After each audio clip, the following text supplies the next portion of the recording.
why it's Peter Boykin, standing tall for the Constitution, fighting for us all.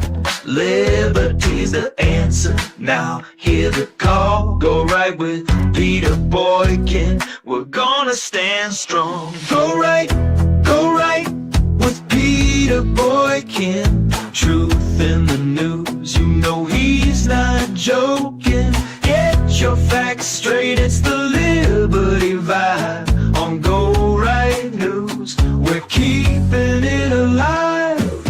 From the Constitution to the podcast grind, Peter Boykin's got the facts you'll find. Righteously free, it's a truth rewind. Tune in and you'll see it's a freedom kind. Go right with Peter Boykin. Truth in the news, you know he's not joking. Get your facts straight, it's the Liberty Vibe on Go Right News. We're keeping it alive.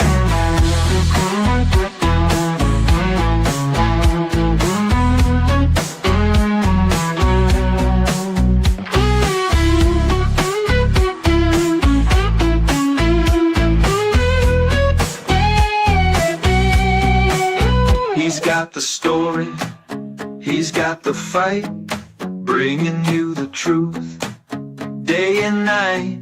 For liberty's sake, we're taking flight.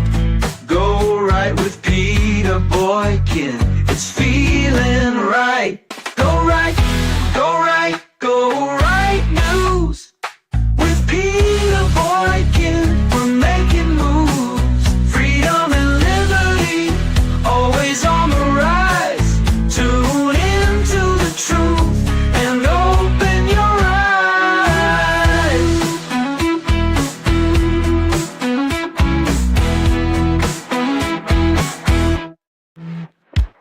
Reeling on the roof with Peter Boykin, we're making moves. Freedom and liberty, always on the rise. Tune in to the truth and open your eyes.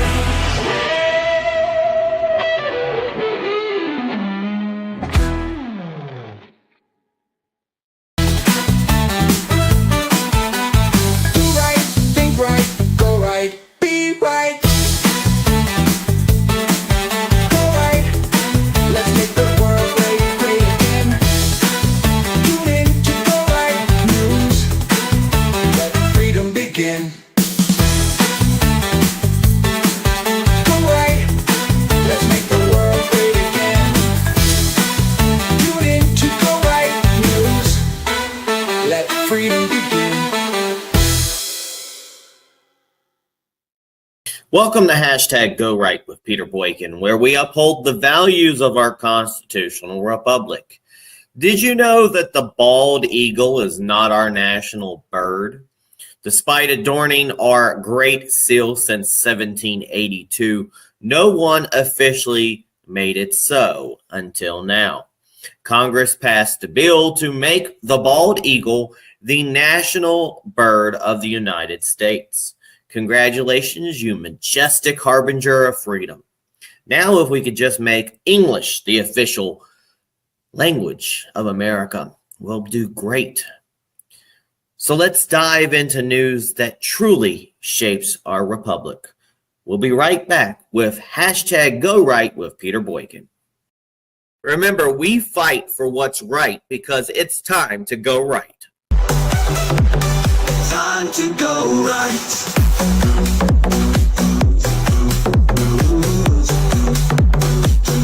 Time to go right.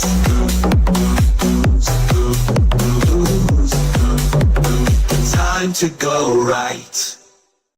In a dramatic turn in our nation's capital, a last-minute spending bill was torpedoed by President-elect Donald Trump and Elon Musk, alongside conservative lawmakers. The bill, a massive 1,547-page document, was criticized for its lack of transparency and for including provisions that many see as contrary to conservative principles. and a lot of pork, folks, a lot of pork. And to let you know, this news is ever changing. So by the time you hear this, the news has probably changed.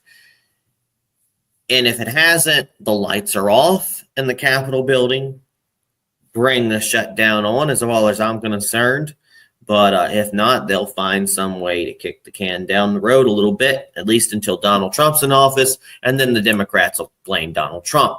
Now, Trump's stance on Truth Social was clear. Quote, Republicans must get smart and tough. If Democrats threaten to shut down the government unless we give them everything they want, then call their bluff. Musk echoed the sentiment on X, Twitter, advocating that for no bills to pass until Trump's inauguration, which some people are like, oh my God, Musk, shut up. Nobody elected you. We don't want a shadow president. Yeah, well, Musk is running DOGE, the Department of Government Expenditures or evaluations or whatever it is to cut the budget in a good way. That bill included excessive spending. Vivek Vamswari highlighted $380 billion in new spending, self-serving provisions, pay raises, and new health benefits for Congress members alongside protection from federal subpoenas. We'll talk about it a little bit later. Censorship concerns, continued funding for the Global Engagement Center, accused of funding censorship against conservative media. Unrelated expenditures, funding for a new football stadium in Washington, D.C., public health overreach, expansion of the Pandemic and All Hazards Preparedness Act, potentially allowing for mandates and research that could compromise individual liberties. Elon Musk celebrated the bill's demise, stating, your elected representatives have heard you, and now the terrible bill is dead. The voice of the people has triumphed. Vox populi, vox Dei. With the government funding, I'm sure I pronounced that wrong, but with the government funding deadline looming, a clean continuing resolution is being considered to push contentious issues to the next administration. Now, here's an opinion. The situation underscores a broader crisis in our constitutional republic where legislative transparency and conservative values are at stake. Speaker Johnson's strategy, whether from naivety or negotiation, has been questioned. But he come through and he said, maybe we should skip that, because he knows when Donald Trump takes office, Donald Trump can say, you can get them out, and they'll do something about it. Meanwhile, Republicans announced a last-minute funding deal to stave off shutdown, but unclear if it's passed. It can pass, and I don't think it did. In a scramble to avoid government closure, House Republicans proposed a new funding plan after Trump disapproved of the original. This new measure includes or excludes the controversial pay raises for Congress and pharmaceutical reforms. However, its passage remains uncertain, with conservative factions expressing reluctance. Pay raises for Congress, the monster CR bill has the political right up in arms. The proposed continuing resolution included provisions for congressional pay raises, igniting fury or heat, whatever, among conservatives who argue this is an inappropriate use of taxpayer money, especially without addressing critical spending reforms. But I got to give you this FYI, folks. For those complaining about Congress trying to get a pay raise, it's been since 2009 since their last raise. Would you like to work about 24/7 without a pay raise for that many years, especially with the cost of living going through the roof, even if it's partially their problem? Plus, it's becoming increasingly dangerous to be a legislature, and they're not paying for these people's security. Remember, Congress members don't get government-funded travel or housing while in D.C. A lot of that probably has to do with their campaign funding, but in the end, they're having to get funds from people, and they're not getting it from us. They're getting from big business and big whatever it is to fund all this, because there's so much money in politics. The last time members of Congress received a pay raise was in 2009. It is now 2014. 5 years. And I don't even think it was that big of a pay raise. However, a provision in the recent spending bill, if passed, would mark their first pay raise, potentially boosting their salary up 3.8% or $6,600 for 2025. Also, though, when they run for office, because it's a 10% percentage of their salary, it actually increases it to make it harder for you to actually run for office because it's going to cost more money for you to run for office. So it's a catch-22 kind of thing. Here's a video to talk about it. It might not agree fully with my opinion, but here's some more information from the Daily Caller Shorts. A 1,500-page continuing resolution has everyone upset. I mean, look at this thing. Mr. Doge himself, Vivek, took to TikTok to slam the bill. Congress is about to pass a bill that blows away your taxpayer money, but they made it over 1,500 pages long so you wouldn't read it. I did you a favor. I read it for you. It's supposed to be about keeping government operations open and providing disaster relief aid to hurricane victims, which I'm sympathetic to. But if you read the bill carefully, it contains pay raises for members of Congress, and I'm not making this up, an expansion of their federal health benefits. It contains all kinds of special interests and pork funding, including opening up a new stadium in Washington, D.C. It renews the Global Engagement Center, which is a key node of the censorship industrial complex. And the worst part is, they didn't want you to know about any of it, and that's why they made this a last-minute jam job. The reason I'm co-heading Doge is I think we need outsiders to bring actual accountability to Washington, D.C. So feel free to call your congressman and let him know how you feel about it. The other Doge king, Elon, has been posting on X about it basically non-stop. Several congressmen have spoken out against it as well. It's a total dumpster fire. I think it's garbage. This is what Washington, D.C. has done. This is why I ran for Congress, to try to stop this. And sadly, this is happening again. It's opposite of what the Doge Commission is trying to do. Am I voting for it? No, I'm not. Swamp's going to swamp, right? 1,400 pages. Still haven't seen the text. Multiple subject matters. Since we've been given the majority again, we're adding $330 billion in literally totally unpaid for additional deficit spending just since November 5th in 45 days. I don't see how that's doing what we're supposed to be doing. Everybody's packing in what they want here and there and using the pressure and the situation of the government shutdown. Of course, tragically, farmers are being dangled. Americans that suffered through natural disasters, they're being dangled with disaster relief. And I think that's incredibly unfair. Meanwhile, Speaker Mike Johnson is out defending this monstrosity. You know who also does not like this? Elon Musk, the world's richest man, just tweeted, this bill should not pass. The only way you're going to be able to pass it now, Mr. Speaker, is with Democrats. What's your message to Elon Musk? Well, I was communicating with Elon last night. Elon and Vivek and I are on a text chain together. And I was explaining to them the background of this. And Vivek and I talked last night about almost midnight.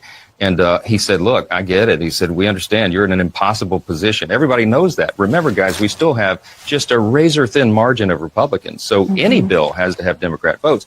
They understand the situation. They said, it's not directed to you, Mr. Speaker, but we don't like the spending. I said, guess what, fellas? I don't either. We got to get this done because here's the key. By doing this, we are clearing the decks and we are setting up for Trump to come in roaring back with the America First agenda. But hey, at least our favorite members of Congress will get a pay raise out of it. Members are giving themselves a pay raise. Do you guys deserve a pay raise? Well, that's news to me. It's good news. You know, what has it been, 10 years or 14 years and no COLA, no change at all? I think it's about time something's done. You support giving yourselves a pay raise? How would I not know about a pay raise? But I mean, people look at the performance of Congress and say, why should we give them more money? What about the media? Think about that for a second. And we're not paid by public money. I know you're not, but I mean, half of your listeners are not there anymore. You're still getting the same paycheck? What's going on? In a twist that has caught the attention of political watchers across the nation, President-elect Donald Trump, known for his often contentious relationship with progressive politicians, extended an olive branch to Representative Alexandria Ocasio-Cortez, AOC, via Truth Social. Following AOC's unsuccessful bid for the top Democrat role on the House Oversight Committee, Trump posted, quote, really too bad that AOC lost the battle for the leadership seat in the Democrat Party. She should keep trying. Someday she will be successful. This statement from Donald Trump who has previously engaged in verbal spats with AOC, was unexpected, given their historical opposition on numerous policy fronts. AOC, quick to leverage the moment for her narrative, responded on X with a mix of humor and pointed commentary saying, "Damn, you know it's bad when even Trump is feeling bad for me." This response not only showcased her ability to engage with her followers through self-depreciating humor, but self-deprecating humor, but also subtly acknowledged the political irony of receiving sympathy from one of her biggest critics. And here's the political dynamics at play. Nancy Pelosi's influence. Behind the scenes, former House Speaker Nancy Pelosi, slip and break your hip after getting woozy, played a significant role in the leadership vote. Her support was crucial for Representative Jerry Connolly, who ultimately secured the position with 131 votes against AOC's 84.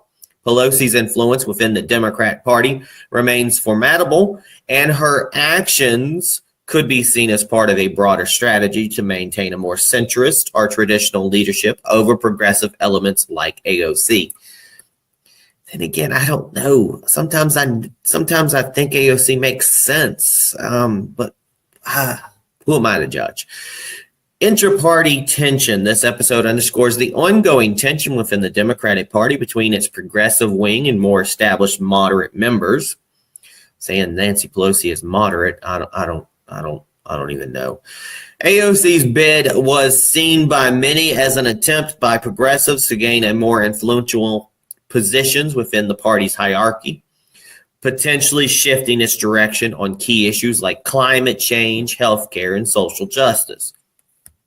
Folks, climate change, I don't believe in the stupid word.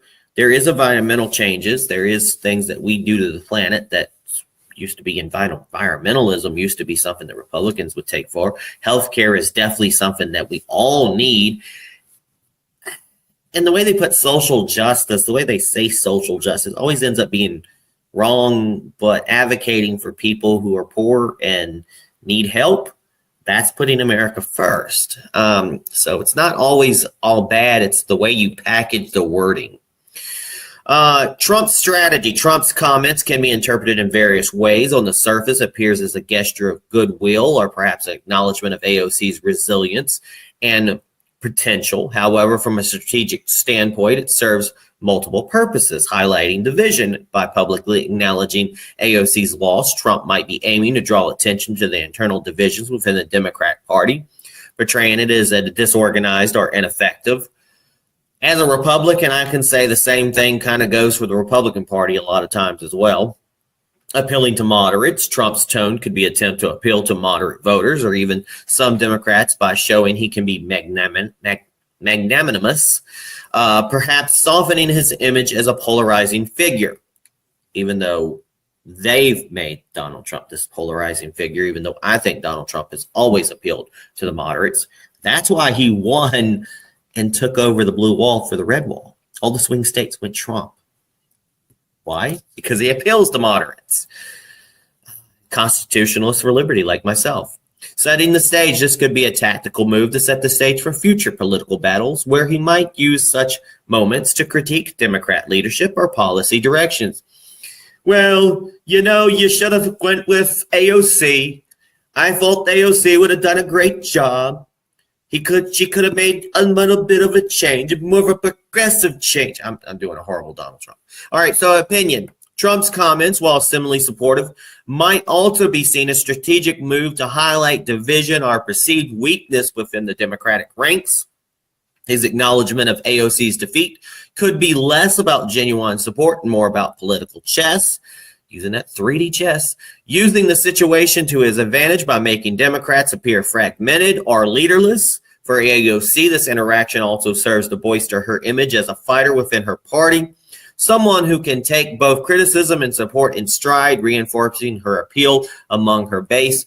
This kind of reminds me a long time ago where I did confront AOC. I don't know who was writing her account, but she responded back to me. I responded back to her, but then somebody wrote an article about, AOC delivers a smackdown to Peter Boykin, even though, Wasn't really an argument. This scenario reflects the nuanced dance of American politics, where every gesture, comment, or social media post can be layered with multiple meanings, each serving the chess game of political positioning in our constitutional republic. Watch as MSNBC is lashing out against Nancy Pelosi for tanking AOC's attempt to rise in power. Watch this video. Jerry Connolly won that vote today. And he did so thanks in part to former Speaker Nancy Pelosi whipping votes for him. Now, again, to her credit, enormous credit, Pelosi did choose to step aside and relinquish her job as House Minority Leader to a new generation of leadership. She also played an enormous role in the successful effort to push Joe Biden to step aside this summer, which was very hard to do and I think the right thing to do. But now Pelosi whipped votes to make sure that Connolly got the oversight job over the young star in the party, even as the 84-year-old Pelosi is recovering from hip surgery after suffering a fall. It feels like a moment of genuine madness. And a pivotal decision with significant implications for the legal proceedings against President-elect Donald Trump in Georgia. That's Georgia in the United States, not in the whole world. An appellate court has disqualified Fulton County District Attorney Fani Willis from continuing her role in prosecuting Donald Trump and his co-defenders for alleged election interference. This disqualification stems from Willis's relationship with Nathan Wade, a special prosecutor she appointed, which the court found created an appearance of impropriety during the critical stages of deciding whom to prosecute and what charges to bring. The court's ruling, disqualification, the Georgia Court of Appeals in a 2-1 decision ruled that Judge Scott McAfee of the Fulton County Superior Court erred by not disqualifying Willis and her office initially, given the conflict of interest presented by her relationship with Wade. This decision not only removes Willis, but also her entire office from the case, arguing that no remedy short of disqualification could restore public faith in the judicial process. This is the case's status. Despite the significant blow to the prosecution, the underlying charges against Donald Trump and his co-defendants remain intact. They're still zombieing around. The indictment has not been dismissed, keeping the case alive, but in a state of uncertainty. And what are the next steps? The task of finding a replacement prosecutor now falls on Pete Skandalowski. Skandalowski. I don't forget it. The executive director of the Prosecuting Attorneys Council of the state of Georgia. Under Georgia law, when a district attorney is disqualified, that scandalous, whatever, has several options. Appoint a current member of the Prosecuting Attorneys Council, select a competent attorney outside the council, or request to appoint another district attorney, solicitor general, or a retired prosecuting attorney. That same S word has previously navigated similar waters when Willis was disqualified from another investigation due to a conflict of interest. Wow, there's a pattern. His comments to NBC News earlier highlighted the challenge of finding a neutral party in a case of entangled with politics, acknowledging that while politics would play a role, the aim would be to find someone who could base decisions purely on available evidence.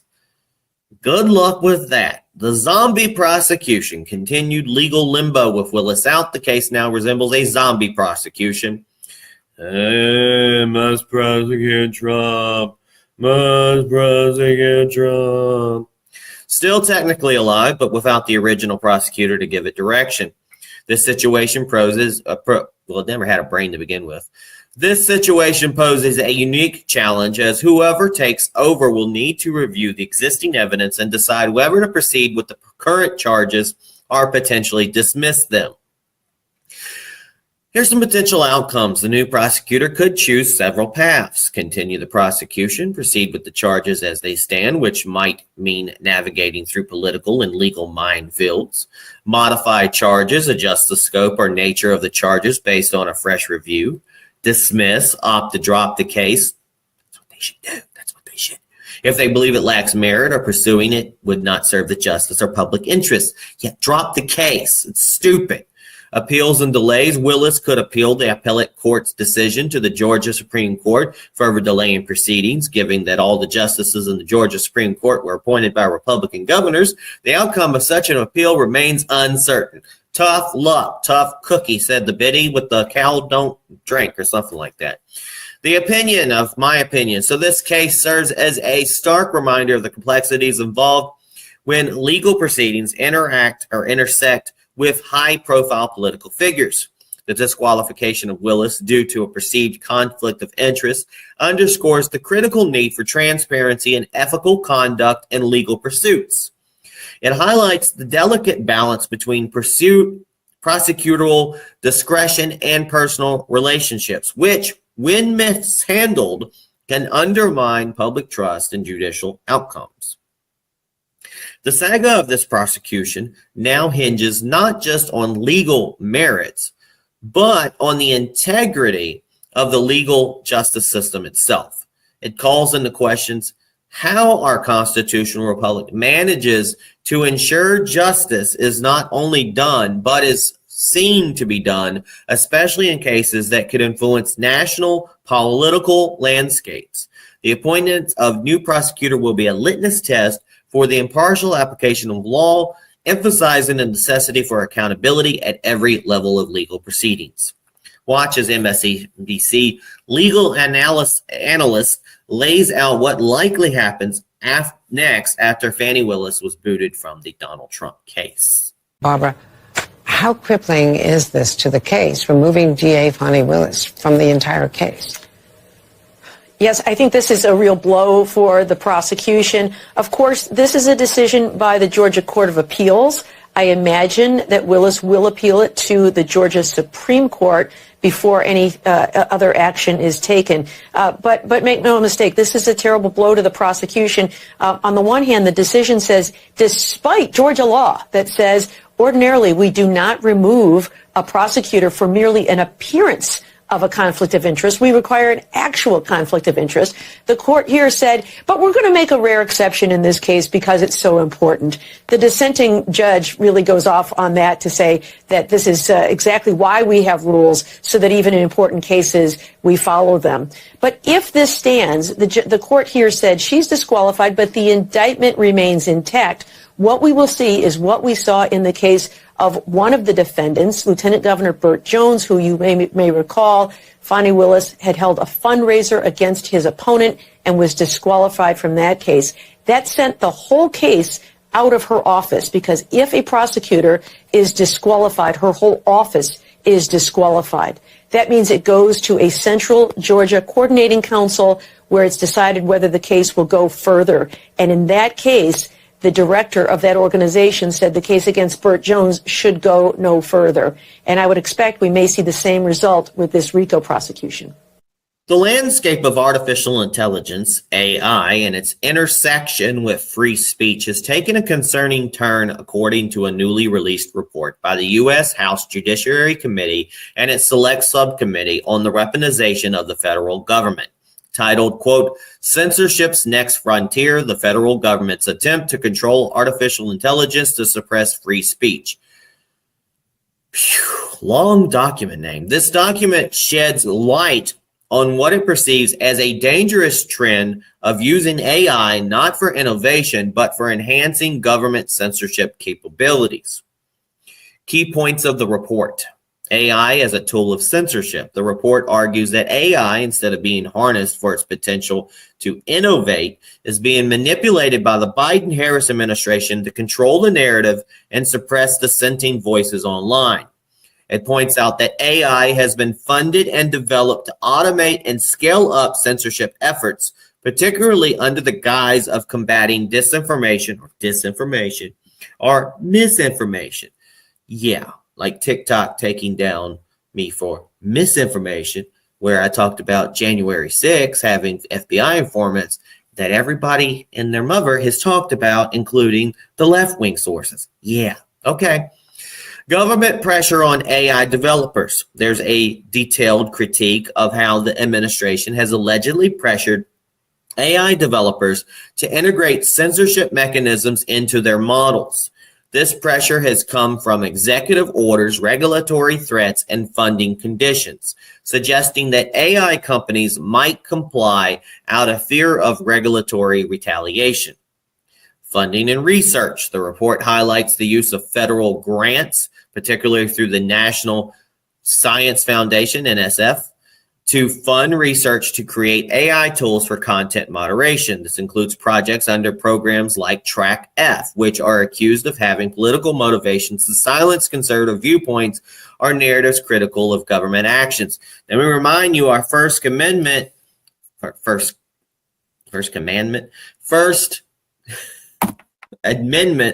the Constitution states we have the freedom of speech. And that usually means freedom of speech from the government being involved and squashing our free speech. So if the government is sponsoring AI to take away our speech, then it's a direct violation of our U.S. Constitution. Legislative recommendations. To counteract these trends, the committee proposes several legislative measures. Non-interference and algorithmic decisions. The government should not involve itself in decisions about what constitutes misinformation or bias within private algorithms or data sets. Ban on funding censorship research, prohibiting federal funding for research that leads to censorship or collaboration with foreign entities on AI regulation that might result in speech suppression. Avoiding overregulation. Legislation should prevent the government from using AI regulations as a tool to exert coercive leverage over companies. Vision for AI development. The report envisions an AI environment that is open, decentralized, and pro-freedom, where technology serves to expand knowledge and expression rather than to curtail it. Now, here's an opinion. The weaponization of AI for censorship is a profound threat to the constitutional rights enshrined in our republic, particularly the First Amendment's protection of free speech. This development is alarming because it represents a shift from AI being a harbinger of progress to a tool of control. Threat to free speech. By automating content moderation, there's a risk of silencing legitimate discourse under the pretext of managing misinformation. This not only chills free speech, but also stifles the marketplace of ideas, which is vital for a healthy democracy or republic, whatever you want to call it. The need for oversight. The situation underscores the urgent need for vigilant oversight. The government's role should be ensuring that AI development adheres to principles of transparency, accountability, and respect for individual liberties, rather than become an enforcer of a particular political narrative. Innovation versus control. AI has the potential to revolutionize numerous sectors with benefits like enhanced healthcare, better education, and more proficient public services. However, if its development is steered towards censorship, we risk losing these opportunities for national and global advancement. So there's a call for legislative action. The recommendations for new legislation are a step in the right direction, but they need to be robustly supported by both sides on the political spectrum to ensure they're not just partisan tools, but genuine protections for free speech in the digital age. The conversation around AI must pivot from control back to innovation, ensuring that this powerful technology serves the public interest and upholds the democratic or republic values of our constitutional republic. Without such a shift, we risk eroding the very freedoms that AI could, in a free environment, help to protect and expand. And here's 3 quick videos. I'm going to give you the headlines of it. It's the shocking truth about AI censorship revealed, what they didn't want you to know. That's by Elon Musk. Then we have the UN wants to use AI to censor people. And then how does AI censorship work? Watch all of these videos. Thanks for tuning in. And then AI, which is, called this. It's called the singularity for a reason. Yeah, it just seems like a lot of times people that are in tech are pushing these things forward without any guardrails or consideration, for what could go wrong, despite all the cautionary tales. How do you regulate AI, for example? so at least it's known what they're suppressing, and they can't secretly suppress things. Right. That would be a law that requires open source, that if you're going to censor, you better do it transparently. Yeah, the thing is that it really doesn't take much to sort of censor something. So there's a lot of censorship that goes on at Google that people don't realize, because all that needs to happen is just move that link to page 5. Right. You know, I mean, the thing about the whole joke about Google is like, what's the best place to hide a dead body? The UN plans to roll out an AI-powered tool that's going to help nations stamp down so-called misinformation, disinformation, and hate speech. Well, we're screwed. Kathy Hochul can deny and defy biology. A professor of biology can get fired for teaching that sex is determined by chromosomes, but the UN and jackasses like Breitbart's going to go out there and investigate your text messages or your tweets and your information pollution and make sure that they, your overseers, the ones with the boot on your neck, are going to make sure that you, yes, a computer, an AI, a machine, an Arnold Schwarzenegger, is going to determine if you're telling the truth. That's what we're coming to, guys. In late 2016, I became obsessive with the technological side of censorship because Google perspective, there's something called Jigsaw, which was set up essentially by this. It's basically the CIA wing of Google, and in late 2016 they rolled out this AI retail censorship product that worked just like chess computers, and you could go onto it and you could plug in sentences and it would spit out a toxicity score, and you could set confidence intervals for how in their own papers they would describe how useful this tool would be to be able to set confidence levels to automatically pre-censor anything with a confidence level above a 0.85. There's a 0 to 1 scale. Christmas never ends, the fire's been burning bright since the angel choir. Christmas never ends, the fire, a season of joy with hearts inspired. Silent night, jingle bells, carolers with ICLs. Home Alone, Grinch scheme, peppermint and snowy dreams. Nutcracker, gingerbread, wreaths and ribbons, velvet red, elf on shelf, Kris Kringle lore, cookies left by every door. Christmas never ends, the fire's been burning bright since the angel choir. Christmas never ends, the fire, a season of joy with hearts inspired. Black Friday, Rudolph's glow, Macy's parade in the snow, shopping malls, Amazon movies like the Christmas Con, Yule log, snowy hikes, 12 days, little tykes, families gather near, spreading Christmas cheer.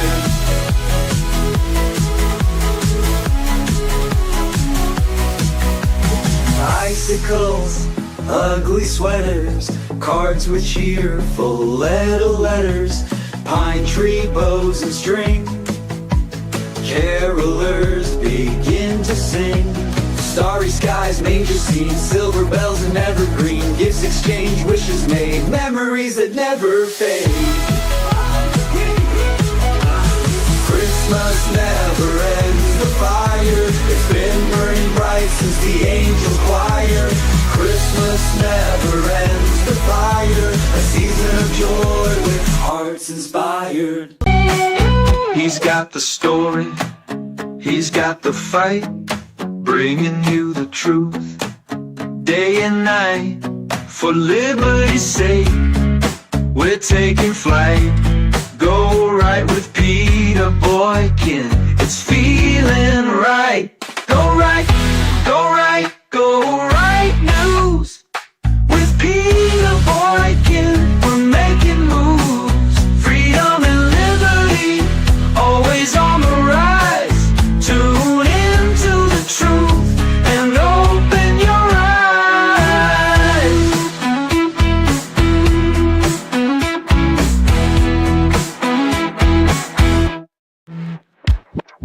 Grill it on Baruch with Peter Boykin. We're making moves, freedom and liberty, always on the rise.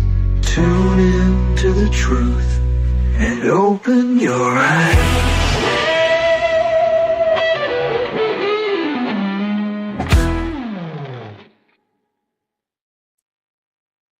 Welcome back to hashtag Go Right with Peter Boykin.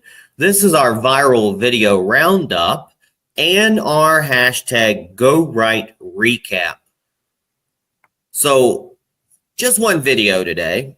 New York City Mayor Eric Adams disclosed in a video that federal assistance for handling illegal immigration ceased after he publicly criticized the Biden administration's policies. This revelation points to the political repercussions of challenging federal policy on such a sensitive issue. And remember, they went after him too, tried to get him in trouble in court. Watch as New York City Mayor Eric Adams reveals Biden stopped helping with illegals when he spoke up. Watch this video. We'll be right back with the recap. What was the reaction that you got at the White House when you asked for help? When we saw the numbers coming in, we were getting at one time almost 8,000 a week, 16,000 every 2 weeks. I mean, we could just do the math, unsustainable. And at that time, the right to shelter, we were being sued by advocates that required us to give everyone a bed by a certain number of times. We were getting buses 2, 3 a.m. in the morning. And we reached out to the White House, 10 trips to Washington, D.C., asking them for help in securing the border and stopping this flow. I went down to El Paso and also went down to the Darien Gap, and I saw the flow and the threat that we were receiving. We didn't get the support. We got $200 million out of a $6.5 billion deficit. And so many people believe that, okay, Eric, it's in your rearview mirror. It happened already. You got 170,000 out. No, the damage that we are going to see long term from spending $6.5 billion. $200 million could have gone to those chronically absent children. We could have put hundreds of millions of dollars into the senior care, helping people with medical debt relief. So when you start to look at the long-term impact of the services we did not provide, it's going to start materializing in the years to come. That is the destruction that I was talking about. So when you had that pushback from the White House, they stopped returning your phone calls? Prior to this crisis, I asked the president to come to New York City when we were having a crime problem, the gun problem. He came here and met with our law enforcement. We had a continuous conversation with the White House on these important issues. When this issue happened and we asked for assistance over and over again, and I refused to remain silent while I was watching this city harm, we no longer received the support that we deserved. We no longer had an opportunity to communicate with the president. It was a clear statement from the White House that they didn't appear to be happy that I was standing up for the city. And other mayors should do that. Look at what happened in these other cities: Chicago, Denver, Los Angeles, Houston. Cities should not be taking away the resources from their residents to handle a national crisis. Welcome back. This is the hashtag Go Right Recap Remix. Welcome back to hashtag Go Right, where we've just explored some critical developments in our constitutional republic. Here's your quick recap. Trump and Musk blow up Speaker Johnson's spending bill for good reason. A massive spending bill collapsed under scrutiny with from Donald Trump and Musk and conservative lawmakers, highlighting issues like excessive spending, self-serving provisions, and potential censorship. Republicans also announced a last-minute funding deal to stave off a shutdown, but unclear if it can pass. I don't think it did. After rejecting the initial bill, a new funding plan was proposed, but its success is uncertain. They'll get back to the drawing board, and hopefully they'll spend Christmas trying to keep our government going, but who knows? Meanwhile, they're complaining about pay raises for Congress. This monster CR bill has the political right up in arms. This contentious issue for congressional pay raises amidst a spending bill has ignited debate. Meanwhile, AOC responds after surprisingly kind comments from Donald Trump.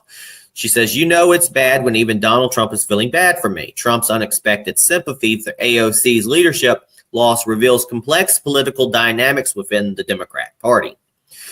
Meanwhile, Fani Willis is dismissed, but her case staggers on. Can her zombie prosecution of Trump survive? The disqualification of Willis over a conflict of interest leaves Trump's Georgia case in limbo with a new prosecutor to be appointed. Meanwhile, U.S. report reveals a push to weaponize AI for censorship. A report suggests the government is using AI to suppress free speech, urging for legislative action to protect our First Amendment rights. This week has been a lot. This day has been a lot, but it's been a testament to the challenges facing our republic, from legislative transparency to judiciary integrity and the safeguarding of our constitutional rights in their digital age. For more in-depth analysis, you can keep up with these stories and more. Visit GoRightNews.com. You can also catch us on Rumble, Spreaker, Spotify, Apple, Amazon, YouTube, X, Twitter. Support our mission to maintain freedom in our republic by donating to Cash App at $ Peter Boykin, the number 1. All links are available at peterboykin.com and GoRightNews.com. So remember, folks, let's stay vigilant and informed and keep our constitutional republic strong. Remember to go right. God bless everybody. Peace. Remember, we fight for what's right because it's time to go right. Time to go right.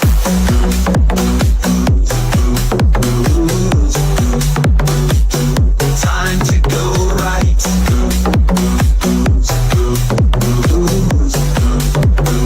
Time to go right.